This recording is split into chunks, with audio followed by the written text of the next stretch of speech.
तुम्ही कधी विचार केलाय का, तुम्ही जे फ्री ॲप्स वापरता ते कंपन्या करोडो रुपये कसे कमवतात? उत्तर एकच, तुमचा data.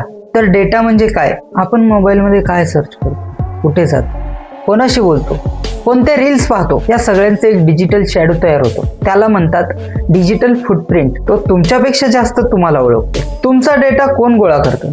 Google, Facebook, Instagram, Twitter, free games, VPN apps आणि कॅमेरा फिल्टर्स. काही ॲप्स तर तुमचा mic, location, gallery, contact details, SMS हे सगळं सायलेंटली ट्रॅक करतात. फ्री ॲप्सचा बिझनेस मॉडेल साधा आहे, युजर फ्री पण डेटा महाग. तो डेटा कुठे जातो? हा data ad companies, marketing agencies आणि डाटा ब्रोकर्स विकत घेतात. एक्झिओम, एक्सपेरियन, ऑरेकल, ब्लुकेन या कंपन्यांकडे जगातील अब्जो लोकांचा डाटा आहे. ते तुमच्या प्रत्येक क्लिकचे पैसे करतात. याचा प्रूफ काय की हा डाटा खराच वापरला जातो? कॅम्ब्रिज ॲनालिटिका प्रकरणात फेसबुक लाईक्सवरून 8 कोटी लोकांचा पॉलिटिकल माइंड वाचण्यात आला.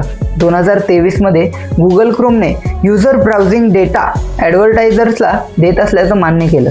2024 मध्ये 80 लाख भारतीय नागरिकांची माहिती डार्क वेबला विकली जात होती. हे सारे इन्सिडेंट एकच सांगतात, तुमचा मोबाईल तुमच्या नकळत तुमची विक्री करत आहे.